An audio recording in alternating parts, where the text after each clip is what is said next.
and not even understanding that their trigger was our difference. And was your hair. Yeah, it was our hair that just didn't look the same as their hair did wet. And I think for both of us now as moms, we see that we really can play a role in teaching our children and other kids, you know, the difference is good. Is good.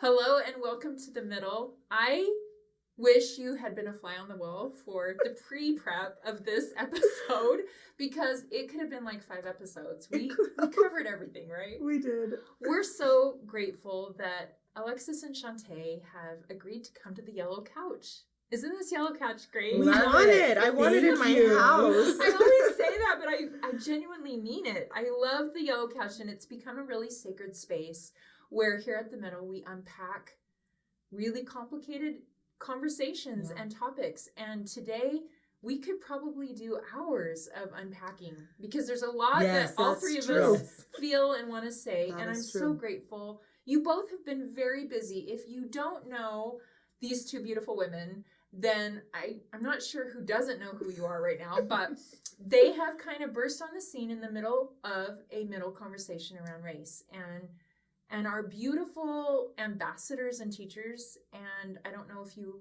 intended to become that ever, but you are at this time as we talk about race specifically and motherhood and helping change the world in really open and honest ways. And I appreciate what work you've done and that you're coming here to talk about a conversation we don't want to stop having.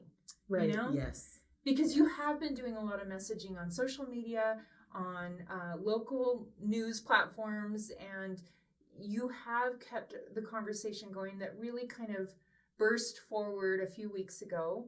Was that May? Was that only May? It feels like we're living in some weird time. It hasn't been that long. Yeah. So thank you both for being here and for helping us understand the middle of, as Alex Boyer shared on this same topic, a 400-year middle. But for each individual person of color, their story of race is unique. And so we're not trying to frame this as your story and your story covers every story. Yeah. But what do you guys want to offer to our viewers about what racism has felt like before this moment in time, where it was kind of the backstory? Yeah. Well, I think that we grew up in kind of a unique environment, being raised by our mother and her family, who they're white, and just kind of trying to navigate this world as two little Black girls in a very white world.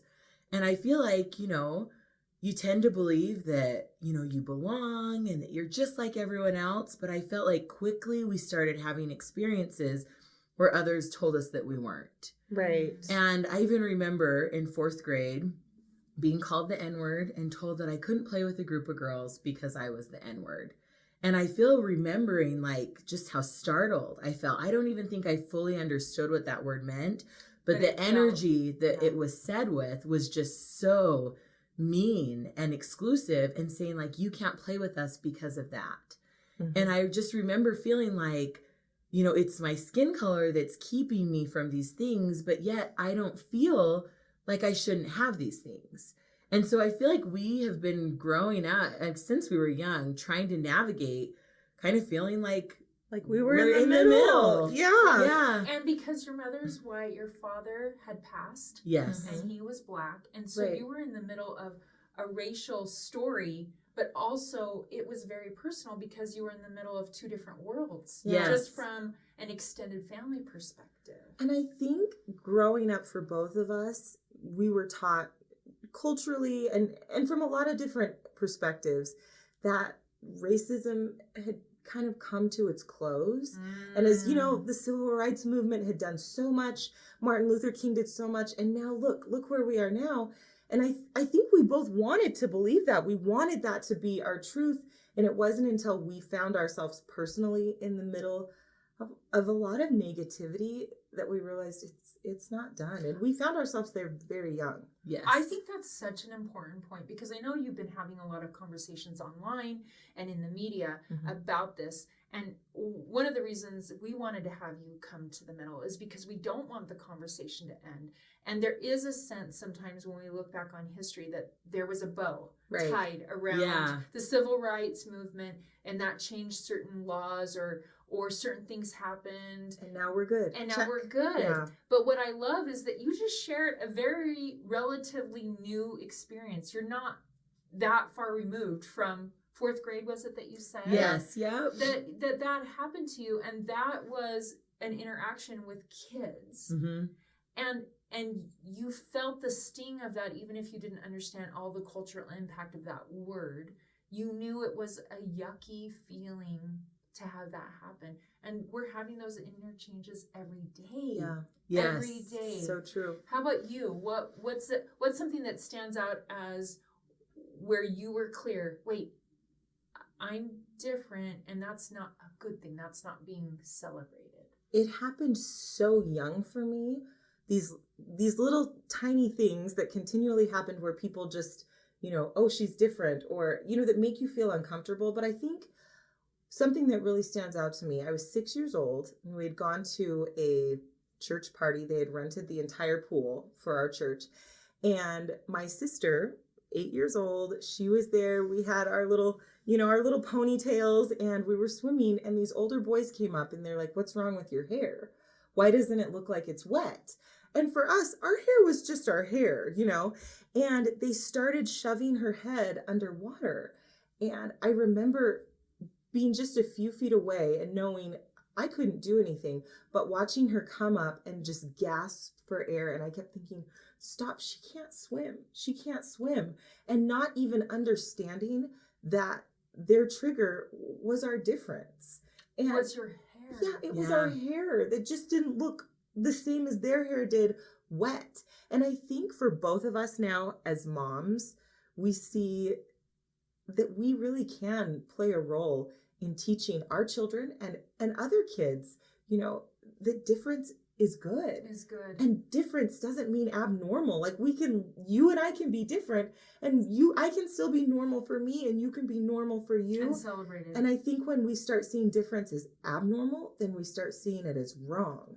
And it gives room for kids to say things that maybe they haven't learned from someone else, but they have that perspective. And we talked about this before we started rolling the cameras, that's why the platforms we have now, these kinds of shows and social media, it allows exposure to someone that may live in a small community, and they're not naturally interacting with people that worship different, look different, vote different than they do. Mm-hmm. I had a different experience. I grew up in an all-Black neighborhood.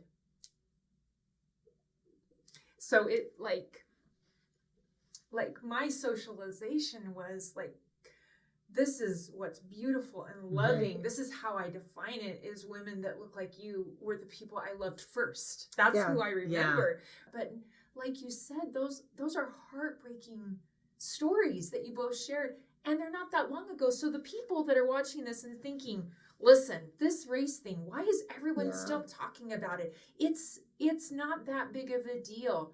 You guys are seeing that play out. Right. What do you want to say on that? We are, and that's hard because it's like, even media aside, politics aside, like these are real life experiences and stories.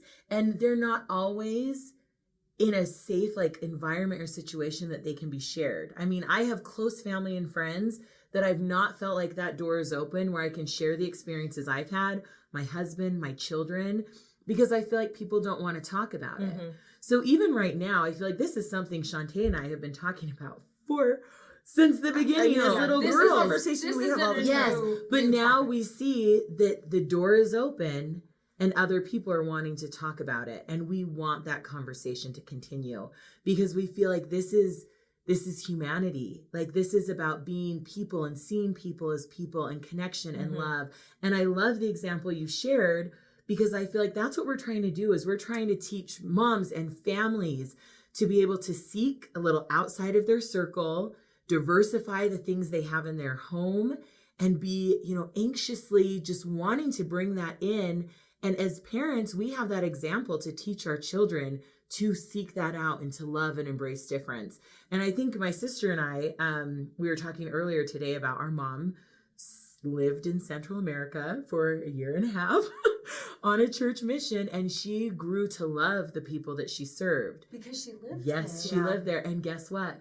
My sister and I grew to love them through her. So whenever we would meet a friend that was from any of those countries, It was like, oh, you have all of a it was sudden an there's that instant connection. love. Yeah. And so that's what we're hoping that we can create in the home, where we can say, how can we create this love and connection for people that may look different or worship differently than we do or believe differently than we do? Because it's important for us all to feel like we belong, and human connection right now, more than ever, I feel like is vitally needed. Right. It's needed. And I think you just hit a really important point.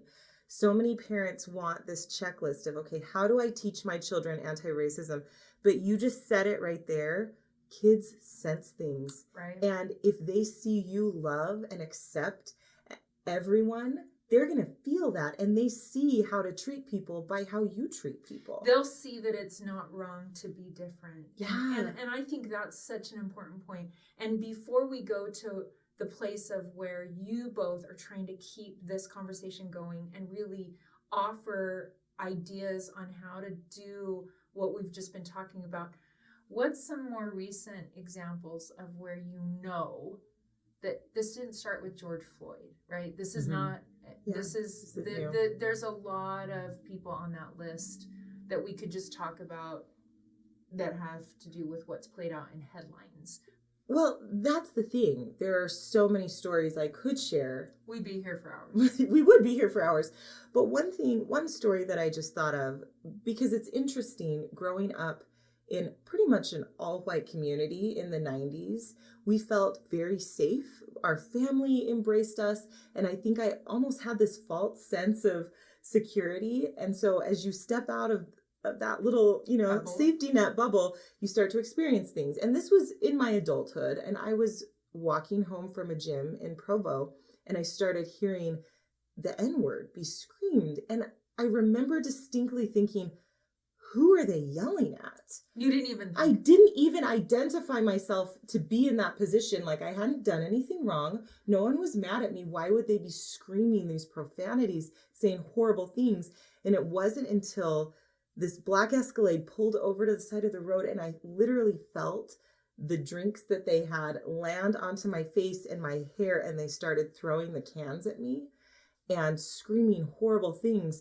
And I remember just freezing there and watching them pull off and thinking, but I didn't do anything wrong. Like, why were they so angry at me? And you just kind of have to internalize, maybe you don't do anything wrong, but the color of your skin can make people really angry and not want you to exist. How about for you, Alexis? Well, I feel like it's been interesting to navigate the world as a wife of a black man and having beautiful black children. And I feel like even some of the things that maybe I've had to navigate, I feel like now have even been a little more amplified just because of what's happening. Yes, of what's happening. And I feel like just as a mother, having my children come home and telling me the things that are being said to them at school and the tears and the crying. And I mean, there was this one situation where they were teaching American history in school, like we do, but the way it was being taught by the perspective of those who had enslaved people, it was really hurtful to my kids. And then they were being teased and laughed at and made fun of because of their black skin. And I felt like the kids were making these associations when it was being taught, like, black people, their life wasn't worth anything. We didn't even document their deaths,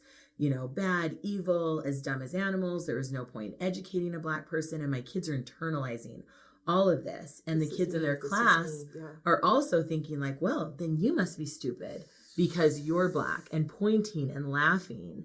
And then my kids saying, Mom, like, fix this. This is not fair. And just trying to get involved in my kids' schools and just recognize that when we teach this, we have to teach different perceptions. And we have to make sure that the way that we're teaching it isn't continuing some of these beliefs. The trauma. Yes. Yeah. And even my kids being told, you're black like a slave, so you have to do what I say. by their white classmates, and you're not allowed to do this or think this or be this because my great-great-grandfather was a master and he owned slaves, and now you have to do what I say. It's like these things are still ingrained in our culture and in our society. They are. Yes. And as a mom, I'm trying to navigate, and I'm teaching my children, that look at where we've come from and look at the beauty and the culture that exists. And, and then I feel like people are countering that. So just like all of us as mothers, we want our kids to love who they are and to shine their light. And I feel like I'm trying to block everything that's coming their way. And it's exhausting sometimes. It's exhausting. It's exhausting. And I think it's such an aha for me to realize that the way we framed education, if you're a child of color and you're in a room and the one time that we're going to talk about the history, it's framed only in slavery, how children would internalize that, and then how if we don't reframe it and include things that have been missing for too long, that's another conversation, there right? Big holes. Right? There's huge. Big holes. Yeah. That shouldn't be the only conversation. We were talking about Hidden Figures, if you haven't watched that movie, right? That all of a sudden you're thinking, wait, these women of color were the brilliant mathematicians that were the genesis of our space program, right? Why wasn't that something I learned? Well, and there's so many stories. Right. I feel like to try to find those and incorporate them in your learning at home and as a teacher or in your church or community, like they're important stories that we can all learn from. But I think it's more than that. It's growing up as little girls and not having anyone to say, I can do that. She's like me. And we think, that shouldn't be that important. And maybe as adults we can navigate.